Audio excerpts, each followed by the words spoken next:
because we are surrounded by promises that things will improve, that problems will be solved, that the future will somehow turn out better. And yet, many people feel something very different. A quiet doubt, as if hope itself has become unreliable. Modern culture runs on optimism. Progress, growth, improvement.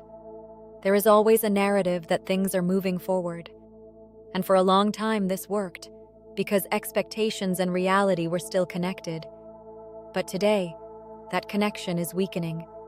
Predictions fail, promises collapse, certainties disappear. And when optimism loses its foundation, something deeper begins to break. Trust. Optimism depends on outcomes. It needs the future to confirm its promise. But what happens when better no longer feels guaranteed? When the future becomes unpredictable, optimism starts to feel fragile, almost forced. And people sense that. They feel the gap between narrative and reality, and that gap creates something dangerous: disillusionment. When optimism fails repeatedly, people do not immediately become pessimistic. Something else happens first. They withdraw, quietly. They stop believing without openly rejecting. They continue to function, but internally something closes. This is not loud cynicism. It is silent, subtle, but it spreads. The problem is not hope. The problem is what hope was attached to. Expectations, predictions, promises. When hope depends on outcomes, it becomes unstable, because outcomes are never guaranteed. And in a world of increasing uncertainty, this instability becomes visible. Hope collapses not because reality is too difficult, but because it was built on something fragile. Illusions are not accidental. They create orientation, reduce uncertainty, and offer emotional stability. Letting them go creates discomfort. Because without illusion, there is no guarantee, no clear direction, no predictable outcome. And this is exactly what many people try to avoid. If hope is no longer based on outcomes, what remains? Something does remain, but it looks different. It is quieter, less emotional, less dependent. It does not promise.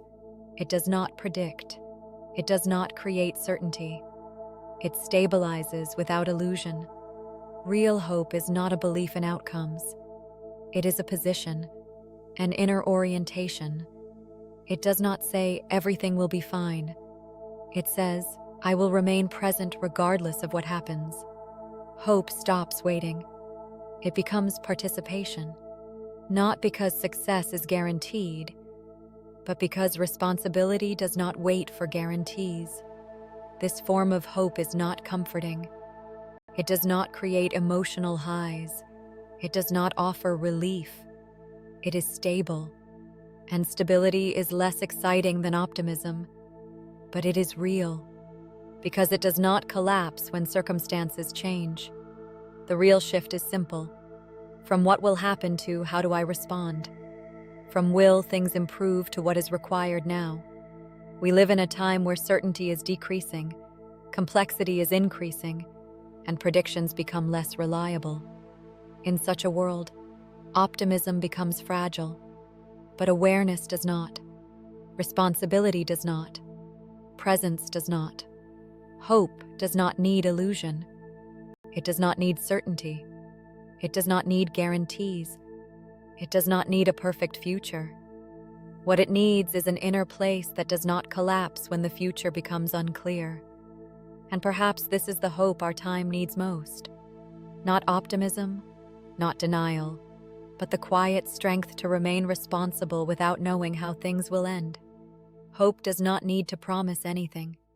It only needs to remain. If this perspective resonates with you, subscribe to Spirit Online. We explore consciousness beyond illusion, with depth, clarity, and responsibility.